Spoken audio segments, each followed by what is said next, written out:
This is the Breakfast Leadership Podcast. Boundaries or burnout, you make the choice. Here's your host, Michael Levitt.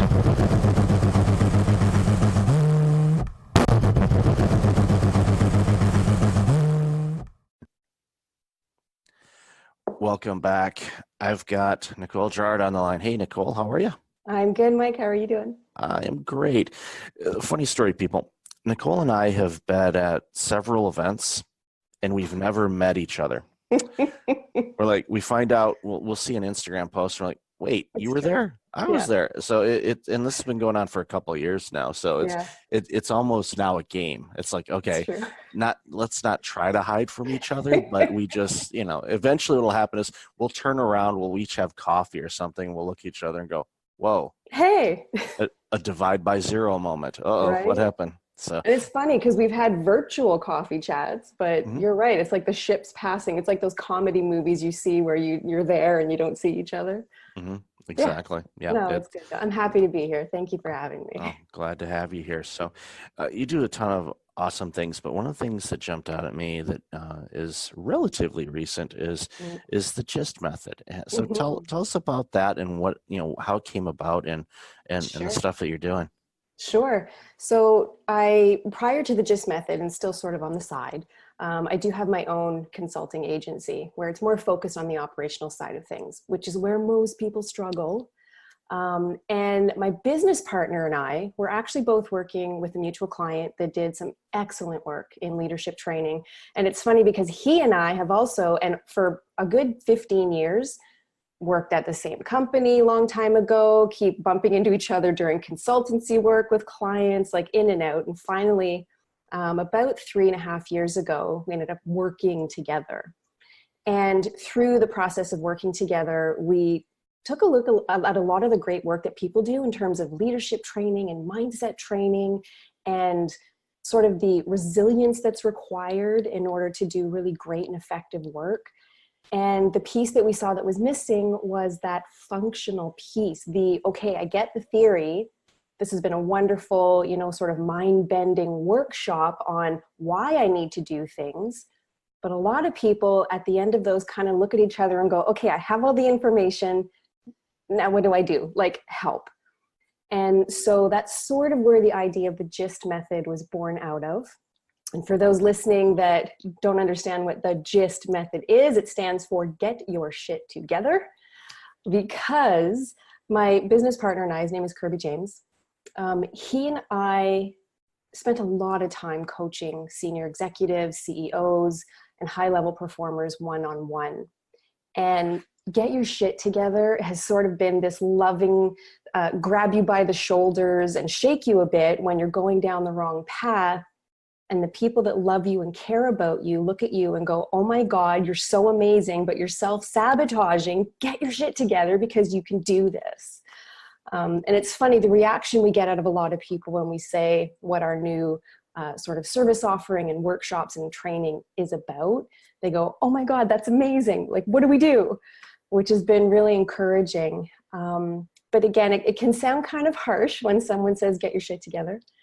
But you have to remember it often comes from a really loving place. And it's a place where people around you can see the opportunity that you're missing and you're doing this dumb stuff. You're kind of sidelining and you're self-sabotaging and you're editing yourself and you're holding back. And there's a lot of fear there. And you need someone oftentimes just to give you that little push. So that's really what sort of the underlying birth of this new product and service came from. And it's doing really well so far. It kind of gets people's attention, which was the point. But we really passionately believe that there are some senior leaders and CEOs and organizations that are on the brink of changing their culture for the better, for making that bottom line more positive, for affecting their community in really great ways. They just need that push because they're a little bit stuck. And that's okay. We come in and unstuck you.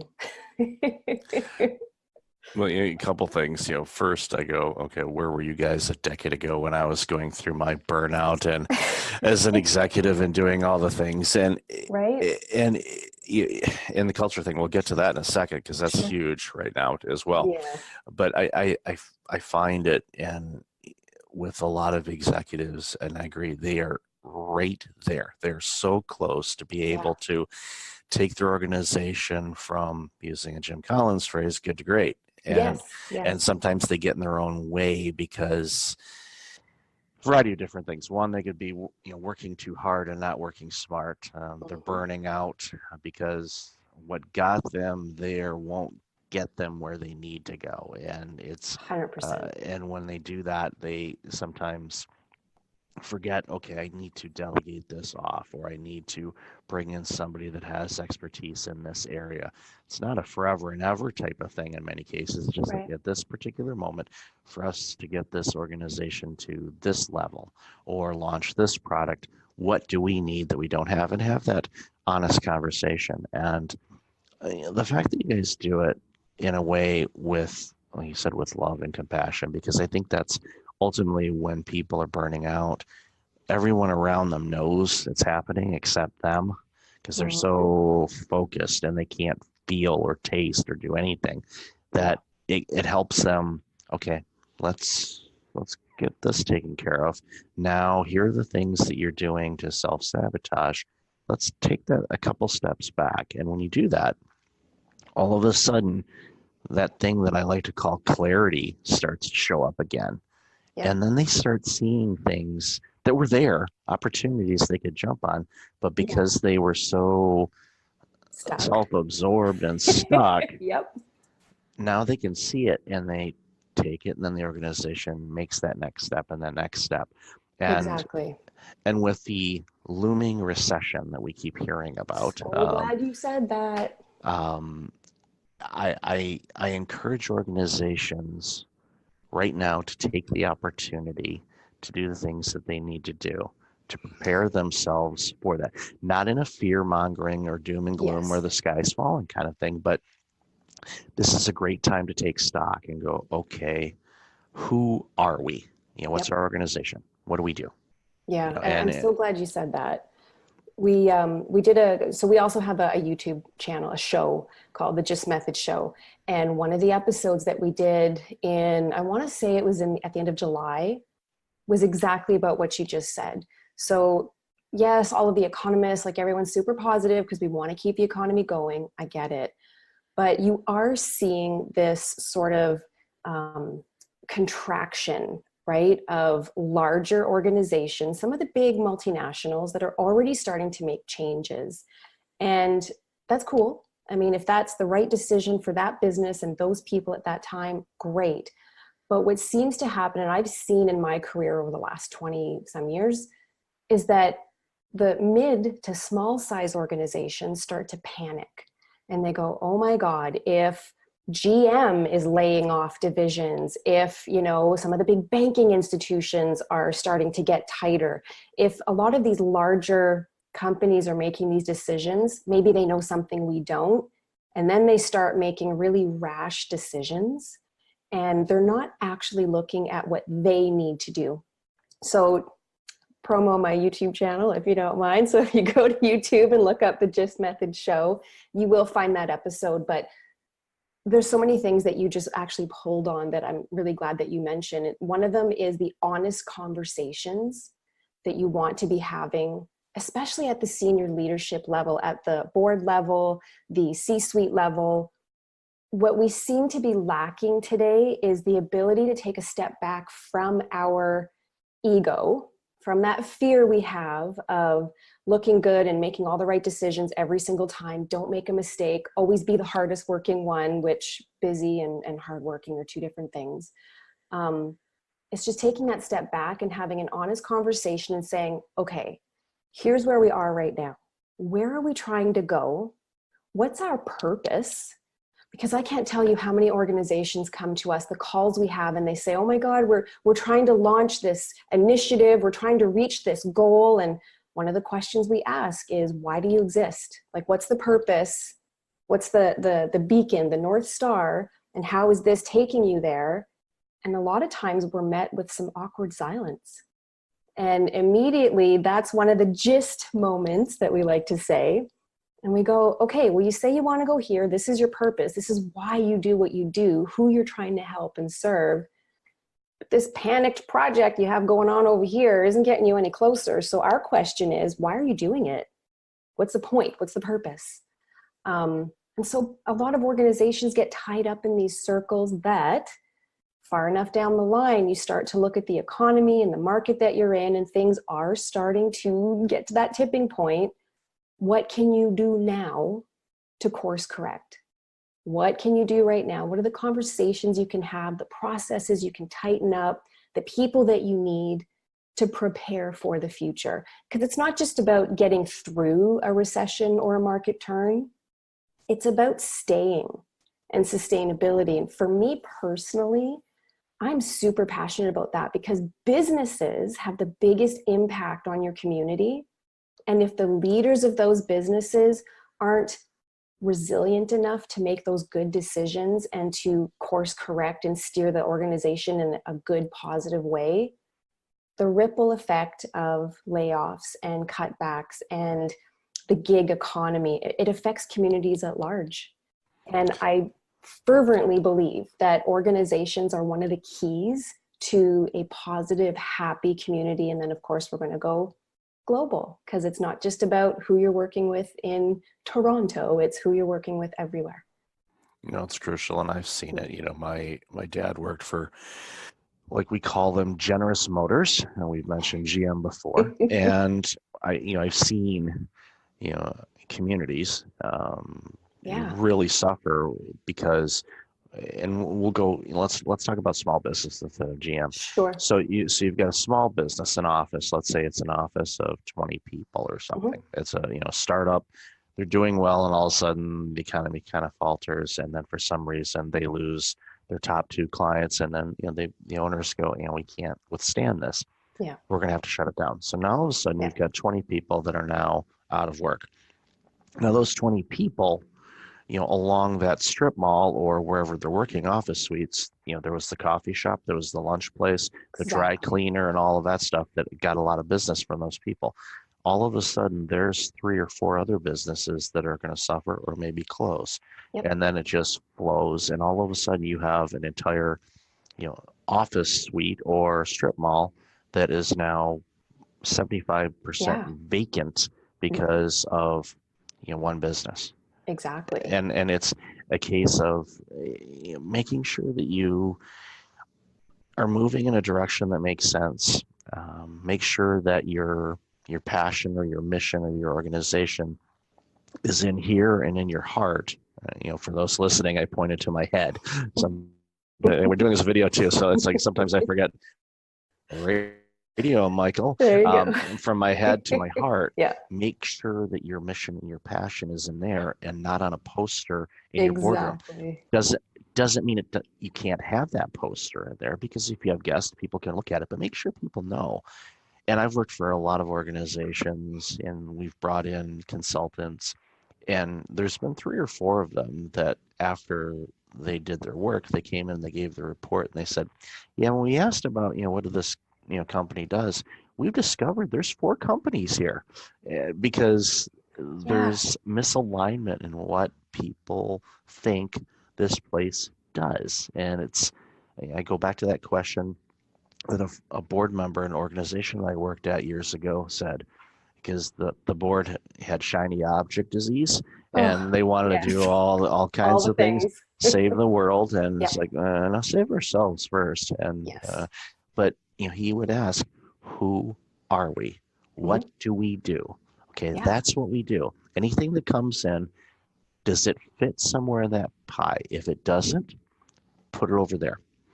And doesn't mean we're going to get rid of it, but just put it over there, and we can glance at it and say, hey, that might work, or let's see if there's another organization that we partner with that works in that space that can be a nice add-on to what we do, but not take our direction away from it. Because otherwise you spread yourself too thin and you're doing all these other things. And when you try to do too many things, you're not going to do anything well. Yeah. And I think that's actually where our sort of raison d'etre, our reason for being, and yours really align nicely. Because and I'm sure you've seen this as well, correct me if I'm wrong, but over the years and all the work that we've done and the people that we've worked with, we've sort of distilled down sort of the top reasons why the top senior leaders burn out. And what a lot of people fail to recognize is that if the top of the company, the decision makers and the visionaries of the organization are burnt out, that's going to permeate. It's going to spread and the culture is going to dive and all these other things everyone talks about. But one of the reasons that, and you've started talking about this a lot recently, which I really appreciate, it's boundaries. But part of that also, what I would like to add to that is the resilience around making good decisions. And I love the example that you just gave. It's something that we've talked about as well. And that's the fact that just because you're presented with an opportunity doesn't mean it's the right one for your organization. Doesn't mean it's the right one for your organization right now. And it doesn't mean it's the right one moving forward.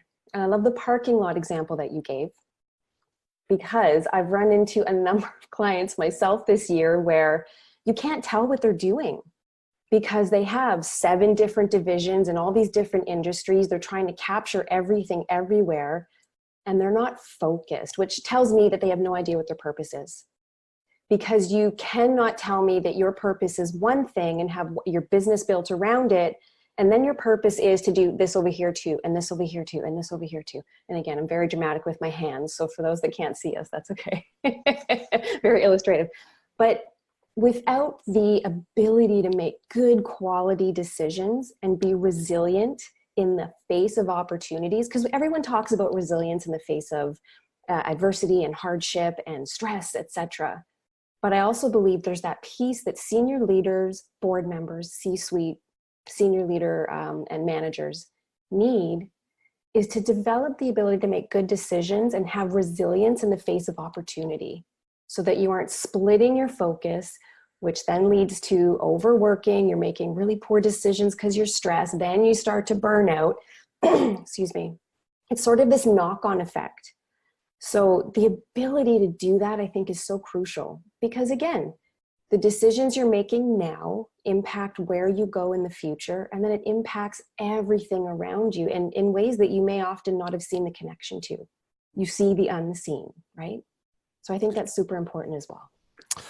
I love, and I'm seeing this more, and thank you about the boundaries thing. I think that's a huge component of it. Absolutely. But I'm thrilled you mentioned resilience, because that is going to play a huge part as how organizations navigate any type of economic downturn or adjustment, however you want to look at it. Absolutely. And in the example you gave about, these organizations doing 7 different things, or even more than that. And I look at the situation where, okay, you've got all of these things going on. And when things take a downturn, and anybody that paid half attention in econ class recognize that markets go up and they also go down. It just, that's how it works. Yeah. If you've got an organization that's doing 7 to 10 different things, those are 7 or 10 different holes in the boat that you're going to have to plug once things start sinking. Yep.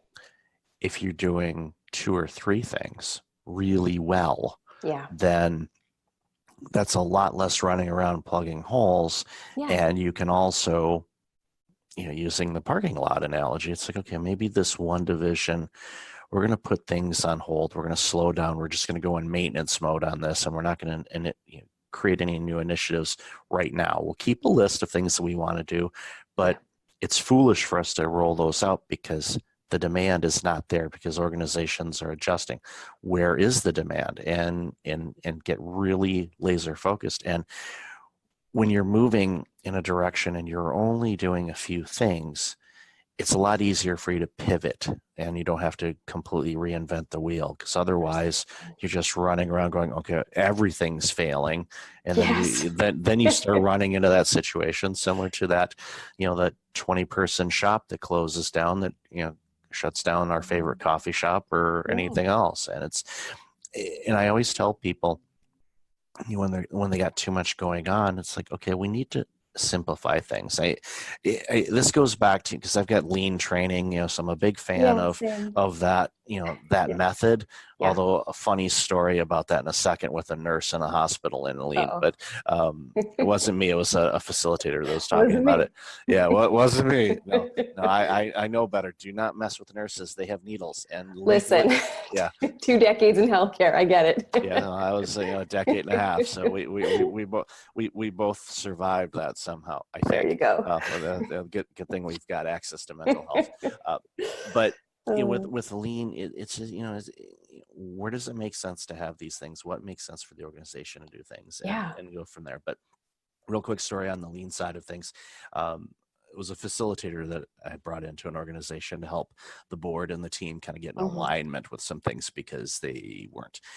But long story short, his wife is a nurse at one of the downtown Toronto hospitals, and they brought in a lean expert to come in and make the hospital, quote unquote, more efficient, which I get. But the thing of it is, his wife was a nurse in this particular ward in the hospital for 22 years at this particular point. Oh my. So her motor memory and muscles and activity were pretty much optimum. And the lean people came in and said, okay, this card actually would be better over here because it's less steps and this and this and this. But the thing of it is, when she demonstrated to them, okay, let's do it this way, and now let me show you how I do it. It was quicker for her the way that she did it. Sure. But basically, after the fourth day of the cart being in the place where they felt it should be, she basically told everybody within earshot, if somebody moves my cart one more time, I'm going to kill someone. Now, of course, that is a, Bill 168, Bill 132 violation in Ontario now, but it's like, ooh, harassment training. Yeah, we got to get that in. But she's frustrated. I get it. Exactly. But it was one of those things where an understanding of how the organization works and the pieces involved is something that organizations like yours and mine, we look at it a little bit deeper and go, okay, yeah, paper says this. Yes. If we apply maybe a little bit of hybrid of that, it may actually be a better fit. So no, that's my lean story when I talk. No, and I think that's great. And every time I talk about lean, I always have those that visual in my head of the flip charts with spaghetti diagrams. I don't know why, but you're absolutely right. And another piece that I find that people miss, and I understand why.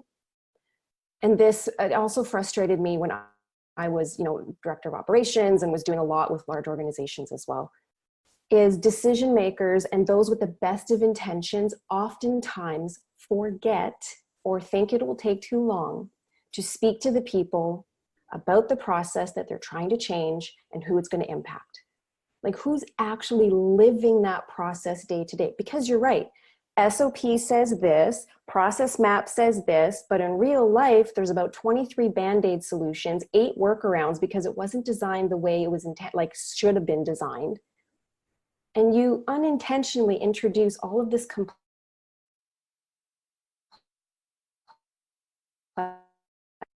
complexity, time, frustration, because people don't take the time to actually look at what's happening in real life and then go, okay, well, here's what's happening in real life. You know what? Here's one good example for you. Earlier in the year, I had a client that we were trying to do some process improvement with.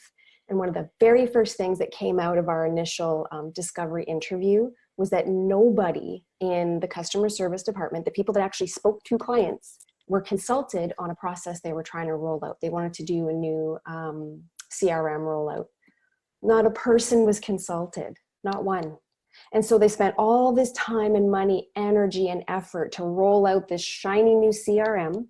And when it was implemented, they could not serve clients because they couldn't get data in because they didn't understand how the front line worked. So much money and effort. So then again, we get the call and say, oh my God, we're in crisis. We promised our external clients this, but we can't, the system's broken. We can't get it to work. And I said, well, you could have fixed it 4 months ago if you just asked these 4 questions of the people that are actually using it. And that's just a small example, right? And we see this happen all the time. And your nurse example was a great one. She's been there for 22 years. She gets that I think the immediate credibility to have input into what's happening in her environment, right? Because we all get caught up with our designations and our letters and our titles and our education. But the people that have been doing it day to day to day should be the first ones to give you input, because you're going to get a better product that way, better service, better process. Yeah, I always go to the front line first and say, Yeah. okay, here's something that we're doing, and what do you think? And a couple examples on and how oftentimes these things happen, and they don't consult the people it's actually going to be doing it. Yeah. You saw this in healthcare. Anytime there was any All the type of time. new rollout or government initiative, whether it Mm-hmm. was with the CCACs, the LINs, or name whoever, Yeah. here's how we're going to change healthcare. And they didn't have any healthcare providers at the table. Yep.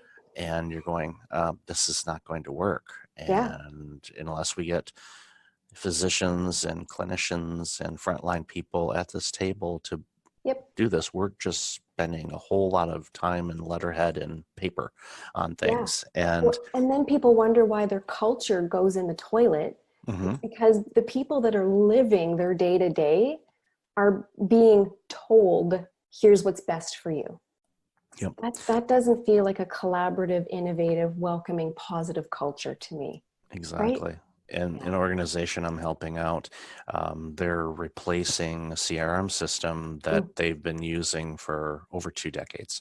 right. And there was a lot of apprehension about switching to Of course. something new.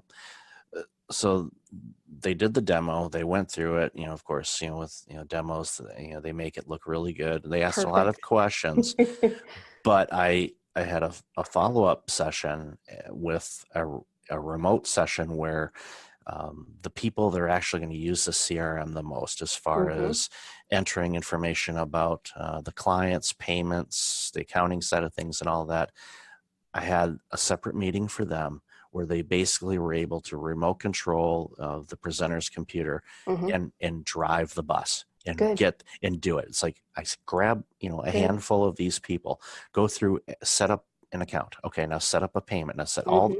I said, think of everything that you do in this system that we have right now and do it here.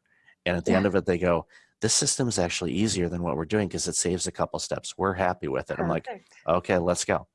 Yeah. And so they've got actually, and it's like they made the decision. If I say, if you Which said is you don't great. like it, okay, then we're not going to do it. But they Yeah. did it. So what that did is it saved that example that you gave of, okay, this doesn't work. We can't enter payments. This, that, well, you know how to do it because you just did it. You went through Yeah. an entire cycle of what you do on a daily basis in a demo. And any software company, and I've worked for them before too, Mm-hmm. is that if you can create a scenario where your potential customers can do that, Yeah. physically get their hands on something to do their entire cycle, Mm-hmm. you're going to have more sales. You're going to have a better product because they're going to tell you what needs to be done. Oh, it's a better experience. Mhm. What you just described is what I lovingly call a break it session. So anytime there's UAT or user acceptance testing for software, I have a break it session, which is the people that are going to be using it day to day. We're going to log in, do what you just said, and I want you to try and break it. Tell me where it's broken. Tell me where the problems are. Like, the idea is to figure out, and as they're doing that, they give really helpful feedback. They are involved. They're genuinely helping. I mean, they're helping produce the environment where you can make a good decision, because there have been many times where the beautiful demo and the salesperson is there and everything looks wonderful. There's been a number of times where these large enterprise level systems are going to be implemented, but the end user said, this doesn't do what they say it does, how we need it, how we were told, and saved organizations hundreds of thousands, and in some instances millions of dollars, because they just stopped for a moment, resisted the urge to push, deadline, test it, and go, oh, we thought it did this, we misunderstood, it doesn't, we need something else. That's the other thing too that we find a lot, is that people make decisions very quickly, which is good, but it's not always a good quality decision, right? So part of making good decisions, and I love the software example or the CRM example, Because unless you know what you need, you don't know what you're looking for. And a lot of time organizations, and I'm very passionate about, and I've spoken about this in my private consulting, leveraging tech and making your life easier, making your team's life easier. I'm not trying to say use tech to replace people. I'm saying tech is there to support people, make their life easier, make their job easier. But if you don't know what you're looking for, if you don't know your purpose, you don't know your process, you don't know how to best serve clients, how everything moves through, how do you know which system you're looking for? There are thousands on the market. Which one do you pick? Right? So clarity and understanding what you actually need so that you can get rid of all the stuff you don't, like there's a short list really quickly, then you can make really good quality decisions. Again, it's that resilience in the face of opportunity. There's too much. What do I do? And that leads to overwhelm and oh my God, right? So that's part of it too. Yeah, no, I think the theme of our conversation today is definitely resilience, and with a late entry of the quality decisions. Yeah. Doesn't mean that those decisions are going to be the right ones, but I think Sure. if you've got the clarity and you're doing things the right way, Mm-hmm. your success ratio is going to be a lot better than it would be if you're just making quick decisions Totally without agree. taking anything into consideration. Yeah. So Nicole, I've loved our conversation today. Where can Me people too. find out more about you and the awesome work that you're doing? They can visit us at gystmethod.ca, so GYST method.ca. I am also on Instagram. I am on Facebook. I am on LinkedIn. Just look for Nicole Girouard and reach out absolutely to myself or my business partner, Kirby James. Grab one of us. We'll be here. But happy to come back anytime. Thank you so much for chatting with me. No, we could probably talk for about days and days and days about this stuff. So yeah, we'll Do definitely a whole series. exactly. Here's this next up on this, next time on this. So Nicole, Right. great to chat with you today. Really appreciate you and all the great stuff you're doing. Thank you. You as well. Thank you. Hey, it's Michael again. Thank you for listening to the podcast. I really appreciate it. If you're like many people, you're dealing with some significant stress and possibly approaching burnout. I know how you feel. In 2009, my burnout led to a year of worst-case scenarios. I do not want that to happen to you. If you go to breakfastleadership.com, you can register for a free webinar on burnout prevention, as well as get a free checklist to have successful mornings. Start off each day the right way. Again, that's at breakfastleadership.com. Also, since you are a loyal podcast listener, I'm asking you to like, rate, and review my podcast on iTunes. I look at all the reviews and appreciate your comments, and it helps other potential listeners discover the content I have on the show. I appreciate you, and thanks again for listening.